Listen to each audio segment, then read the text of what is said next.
Everyone. I wanted to say a few words about this excerpt from Book 9 of Plato's Republic. This might be a little puzzling for different reasons. It's you know out of context, and it may also be difficult to figure out who's saying what. It's basically Socrates. I forget who exactly he's speaking with, but the person who's actually proposing the ideas is Socrates, and I don't know who the other person is. But it comes towards the end of Plato's Republic, and it's set up in Plato's Republic in such a way that it becomes obvious what he's talking about. So it may not be obvious, certainly not obvious, looking at this excerpt out of context. The key is here where Socrates says in the beginning, let us make an image of the soul. So it's a kind of, I don't know what to call it, picture of the soul, the human soul, that is fanciful. It's a mythological or metaphorical, really, picture of the soul. And the important thing is to see is that it has three parts. He says that within every human being there is a what he calls a multitudinous, many-headed monster, and also within the human being and the human soul there is a lion, and that inside of every man or every human being there's a man or a human being.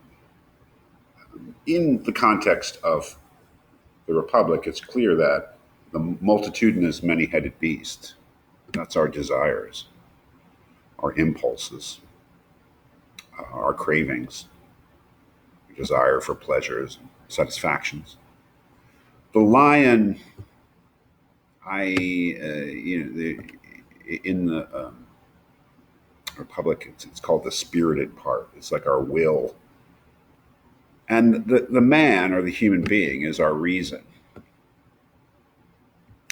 And in this brief part of Book 9 of the Republic, he presents this colorful picture of the human soul being composed of these three different elements: the desires, represented by the monster, the will or willpower, I would say, represented by the lion, and intellect or reason, thinking, represented by the human being within the human being. And it's clear that what he believes is that being just or unjust as a person is a matter of how you arrange the different aspects of your soul and really who's in charge or which one's in charge. To be unjust is more or less to have the many headed monster in charge. And to be just is to have the human being within you in charge.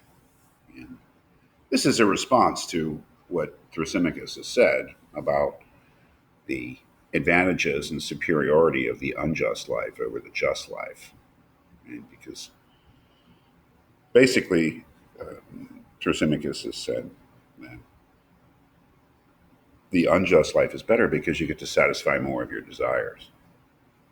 If you're just, you're always denying yourself things because you think that to get them would be wrong, or what you need to do to get them would be wrong. You're, burdened by your scruples and your moral restraints. Whereas if you're just completely unjust, then you'll just do whatever you need to do to make yourself happy. This is really a response to that, where Socrates is saying, can't really be happy like that, because if you live a life that's totally devoted to the pursuit of your desires, you are led by the worst part of you, which is your desires, and you are starving the best part of you, which is the reason or rationality, the human being within the human being, in the picture of the soul. To be a just person is to live by reason, not by desire.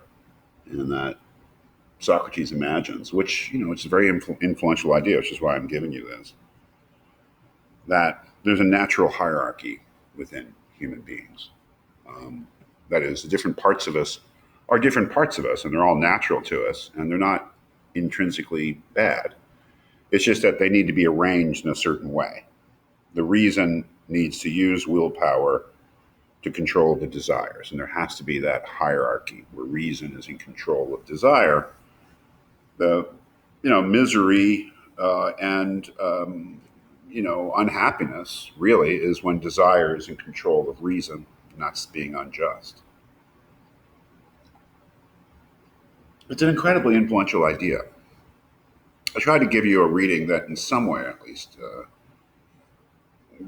gave us a sense of it very quickly.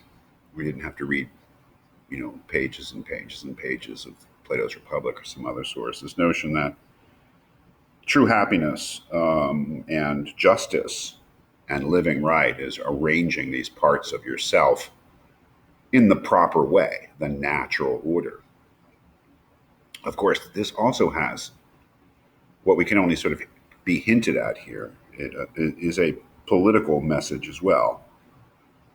Just as Socrates believes that just as there is a natural order within human beings in which the better rules over the worse, he, like, I don't know, wouldn't say most people, but many people, many thinkers, believe that there is a natural order among human beings, between human beings, in which the better was meant to rule over the worse. That's really kind of why I gave you this, to get that idea out there, because it was such an important idea. It's not that everybody, I mean, certainly not everybody in Socrates' time believed this, Plato's time believed this. It was, they came from Athens after all, which was a democracy, right?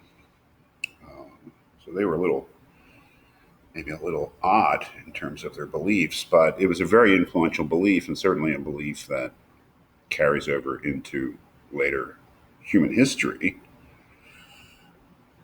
So that when we come to modern readings where, you know, all men are created equal, it's quite a revolutionary thing to say that, because it's not saying, well, maybe some thinkers of the 18th century would say that the better needs to rule over the worse. In fact, they did, but we'll see that. So it's just an incredible idea, incredibly influential idea, that not only within the human soul, within the human being, is there a natural hierarchy in which the better, supposedly, is supposed to rule over the worse, supposedly, but also the idea carries out into social life and political life.